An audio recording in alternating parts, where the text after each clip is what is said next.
নমস্কাৰ সকলোকে অন্য এটি ভিডিও লৈ পুনৰবাৰ স্বাগতম জনাইছো আজিৰ ভিডিওটিত অসমীয়া সিনেমা জগতৰ জনপ্ৰিয় তথা প্ৰতিভা সম্পন্ন অভিনেত্ৰীৰ প্ৰস্তুতি পৰাশৰ জীৱনৰ বিষয়ে কিছু কথা আলোচনা কৰিম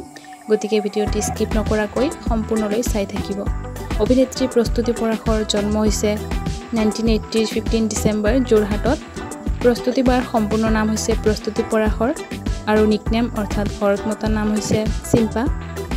প্ৰস্তুতি বাই স্কুল আৰু কলেজীয়া শিক্ষা যোৰহাটতে লৈছিল স্কুলীয়া শিক্ষা লৈছিল বাল্য ভৱন যোৰহাটৰ পৰা আৰু কলেজীয়া অৰ্থাৎ স্নাতক ডিগ্ৰী লৈছিল যোৰহাট জগন্নাথ বৰুৱা কলেজৰ পৰা আৰু স্নাতকোত্তৰ ডিগ্ৰী লৈছিল গুৱাহাটী বিশ্ববিদ্যালয়ৰ পৰা এখেতে বাণিজ্যিক বিভাগত শিক্ষা লৈছিল প্ৰস্তুতি পৰাশৰ সৰুৰে পৰাই অভিনয় জগতৰ প্ৰতি আগ্ৰহী আছিল প্ৰস্তুতি পৰাশৰ দেউতা হৈছে বিজয় চন্দ্ৰ শৰ্মা এখেত জেবি কলেজৰ অৱসৰপ্ৰাপ্ত প্ৰিন্সিপাল প্ৰস্তুতি পৰাশৰ মাক হৈছে বিজয়া শৰ্মা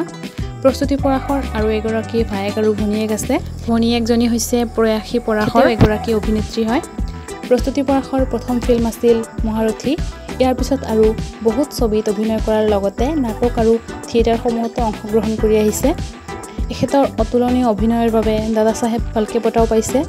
প্ৰস্তুতি পৰাশৰ বিবাহবাসত আবদ্ধ হৈছিল 2004 চনৰ জানুৱাৰী মাহত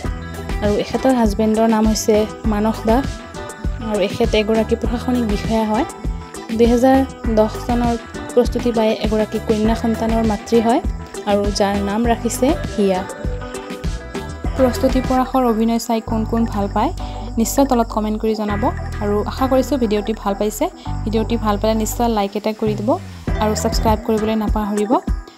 আজিলৈ আহিছো তেন্তে পুনৰ লগ পাম অন্য এটি ভিডিও লৈ ভিডিওটি শেষলৈকে চোৱাৰ বাবে বহুত ধন্যবাদ